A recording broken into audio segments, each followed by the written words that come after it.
Welcome to Really This Week in History for February 20th, 2021. I'm your host, Daniel Price.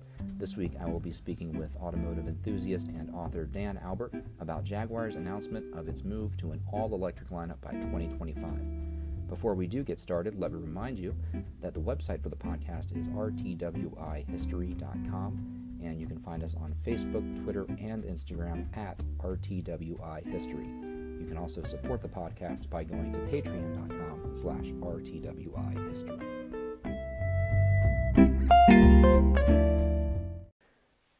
I recorded, edited, and published this podcast using the free Anchor app.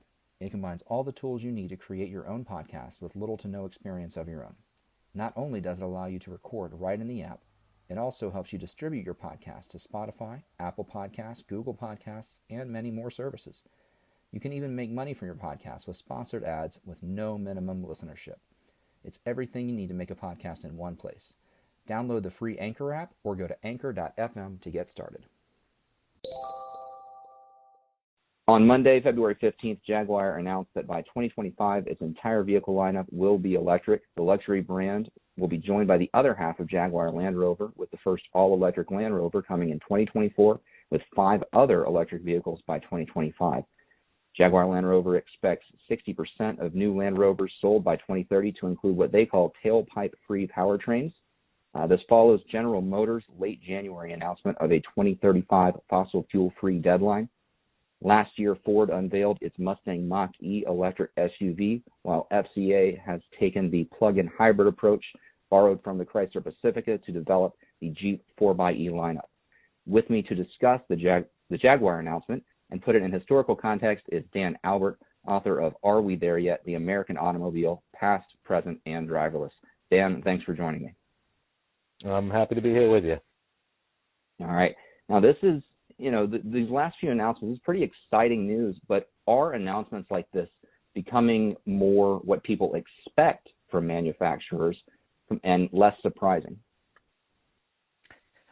I think it's interesting that a lot of these are being driven by Europe and China, and I think certainly in those areas, everybody's expecting, the next car they buy is going to be electric. That's assuming we're going to only have electric cars and so forth.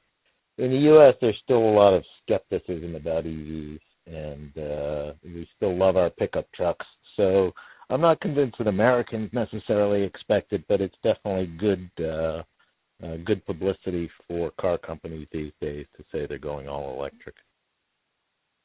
Now, Jaguar is a luxury brand and is for sure, I would assume, seeing Tesla cut into its market share these last few years. How much influence do you think Tesla's success, relative success, has had on the rest of the market in these announcements? I look at it in two ways. I think the interesting thing about Tesla is obviously very successful car, very advanced technologically, turning into a successful company with their production now in China. But the other thing to think about with them is that prior to Tesla, all of these electric cars were coming out with kind of little economy cars. And these guys came along and said, we want to have an electric car not because we're necessarily green, although that's part of it, but because we want a really cool, fast, high-tech car. And I think that taught other automakers that, boy, that's really the market. We're not going to make a bunch of money selling, little tiny econo boxes to Birkenstock-wearing vegetarians. We're going to sell powerful machines to macho guys who like something with great acceleration, and that's why you're seeing companies like Jaguar come out. Mustang, the Mustang brand will be the electric brand for Ford and so forth. So it's really been a change in what an electric car is that Tesla has done. And we've been seeing a shift toward electric vehicles that started out, like you're talking about, as an eco-conscious development. We've been seeing this for quite a while, really becoming accessible to Americans, very accessible to Americans with the launch of the Prius in model year 2001. You've already kind of answered this, but how much of this is a continuation, this move to electric vehicles, a continuation of that movement, or do you see full electric vehicles as completely separate from the hybrid movement altogether? Well, it's interesting. Again, with these announcements, you have to read the fine print, because sometimes they'll say, well, our whole lineup is going to be electrified in the future. Volvo said that. But that doesn't just mean battery electric. It means hybrid, plug-in hybrid, and battery electric. So there is a sense in which they are trying to connect all three of these technologies. On the other hand, the battery electric vehicle really is, from the consumer perspective, a different purchase, right? It introduces things like range anxiety. It eliminates entirely going to a gas station or any of the other things associated with gasoline automobiles. So in a lot of ways, from the consumer perspective, a full-on battery electric is very much a different thing than a Toyota Prius. And now, this is not the first shift in the automobile market as far as, changing from one style of vehicle to another. We saw in, the 90s, what we were still calling trucks back then, the big movement to mid and full-size SUVs, with Cadillac jumping in the late 90s with the Escalade. Working on Are We There Yet? And really digging into the history of the automobile here in America, what parallels did you see that we can draw to the current shift toward electric vehicles? I think the most interesting one really goes back to the earliest days, when there's still a possibility that any one of three different technologies will become dominant, and those are electric, steam, and internal combustion. And in fact, people don't realize that the earliest vehicles were electric. Ferdinand Porsche, for example, Porsche Motor Cars, his first car was an electric vehicle. And all of the things that make them sensible today made them sensible back then. The other thing that's very interesting, and we begin to think about this when we hear a lot about autonomous vehicles, autonomous Ubers, is that the business model for the electric car very early on was around the idea of a fleet of electric vehicles. And this was in the 1890s in New York electric taxi cab company. There was also steam power. Steam made a lot of sense because you could run a steam car on anything. You could put lumps of coal in it and generate steam and so forth. But within a few years, the lightweight gasoline internal combustion vehicle took over. And so when it did that, that became what the car is, if you will. In other words, it was a particular machine built around a particular engine type, a power technology. And as we move into the electric era again, in a sense, we may start to rethink what it is that, what exactly a car is. Might be something very different.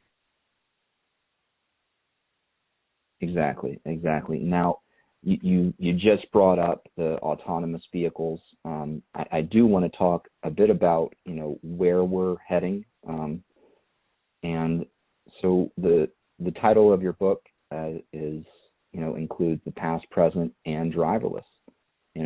Are we heading to a fully autonomous vehicle in the future, in your opinion?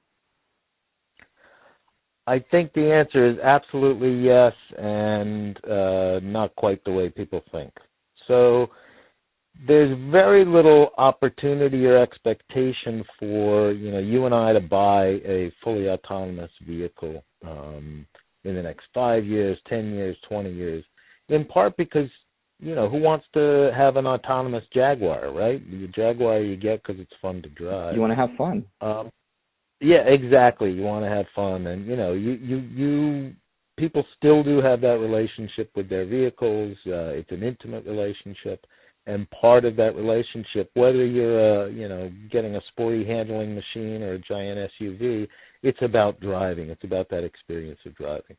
Now, all of that said, I fully expect there will be autonomous vehicles operating, whether it's at airports or in center cities, as shuttles and whatnot. The technology is there.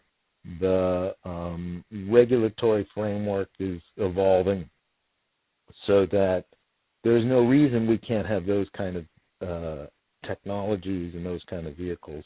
But again, I think those are separate from what we think of as a car that you own. Right.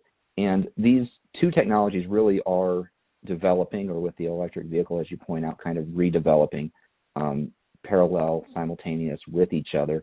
In the future, when we're looking back at the 2020, 2021, and what vehicles are becoming, what is more important? Is it the shift to electric and electrified vehicles? Is it the shift toward autonomous vehicles? Are they one and the same as far as their importance, or is one more important than the other, do you think? Oh, I think that's a very, very interesting question. I think those are happening in interrelated ways on the one hand. So take, for example, a company called Rivian, which makes an electric pickup truck and an electric SUV.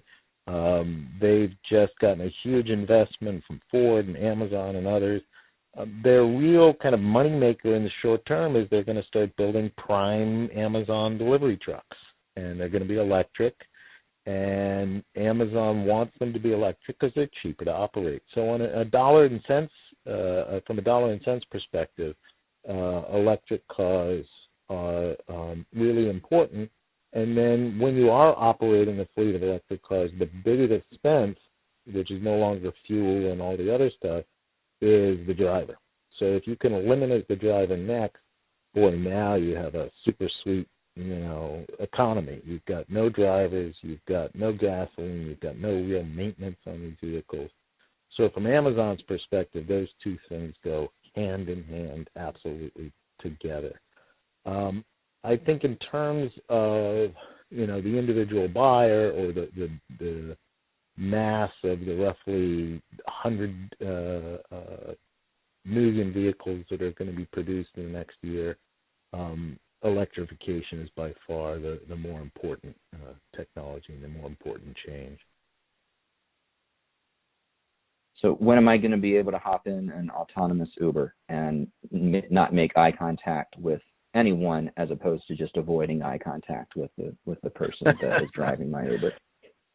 Yeah, I mean, I think we're still a good ways away from that. I think it's going to be at least 10, if not 20 or more years before that's really operating on any kind of widespread basis. I mean, there are places, for example, you can get into a driverless pod in Heathrow Airport and go from the parking lot to the airport and that kind of thing. And these things are available in small ways in different places. But in terms of it becoming kind of a normal thing, something you do and take in stride, I think we're still a long way away from that. Now, that said, and we talked a little bit about owning your own autonomous vehicle, it is quite true that on the highway, on the interstate highway system, you could easily have a vehicle that will drive itself, that you need to kind of pay attention, but it'll accelerate and turn and change lanes and all of that. That's available widely in the next few years, and in fact, that's been available technologically for decades. So when I think of those two separate things, one, the kind of car that can go anywhere and do anything all by itself, that's still a very long way away. But the car that can operate in a limited capacity in a fairly constricted space of an interstate highway, I think that's pretty much already upon us. And the past of the automobile is, everybody knows Henry Ford. You learn about Henry Ford, I guess, in the second or third grade. Everybody is, seems to be excited about driverless vehicles. What was it about the automobile and its history in particular that led you to want to write Are We There Yet? Wow, that's kind of a long, deep question. It's something I've studied. I've studied cars for decades, and I think I'm like a lot of particularly young men. Not that I'm young anymore, but as a kid, I just played with my Matchbox cars. and I talk about this in the book, and I do a lot of my own car repair and that sort of thing. There's all kinds of discussions about gender identity and political economy as to why, basically why guys do this. Why are there car guys?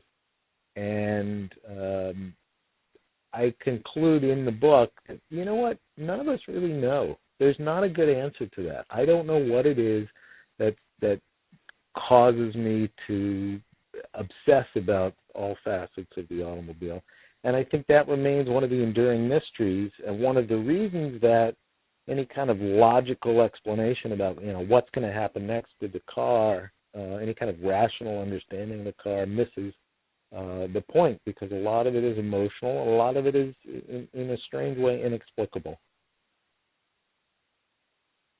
And what in the next 20 years of the automobile, the potential, excites you the most? I think in the best of all possible worlds, the thing that really would excite me to see is if the automobile can stop doing what it does so poorly and start doing more of what it does so well. And by that I mean, New York City in a car, miserable experience, right? It's like having an albatross around your neck. Where are you going to put it? Are you going to hit it? Bang into somebody, hit a pedestrian, all that kind of thing. It doesn't belong there. It doesn't belong in center cities. And it really shouldn't be our means of commuting to work. On the other hand, a beautiful car in the driveway, a road trip, the minivan full of kids going to a soccer game, all of those things are wonderful. And if we could just separate the two, I think we could easily have a sustainable car transportation system and a very sensible, safe, rational transportation system built around mass transit and walking and biking. So in the best of all possible worlds, in the future, what I would love to see is the car and kind of workaday transportation being separated. And so we can go back to enjoying cars as cars and not have them do the destructive things they do on a daily basis. Wonderful. Well, Dan, thanks for joining me. I really appreciate the time. Tell people where they can get Are We There Yet? The usual, all your local booksellers. You can go to danalbert.com, and it is now out in paperback. So I look forward to people getting a hold of it, reading it, and hearing from them. All right, Dan, thanks so much. I really appreciate it. I enjoyed being with you, Daniel. Thank you. And thanks to everyone at home for joining us. I hope today's conversation was as enlightening for you as it was for me. Please come back next week when I will be discussing more of the history we live through every day.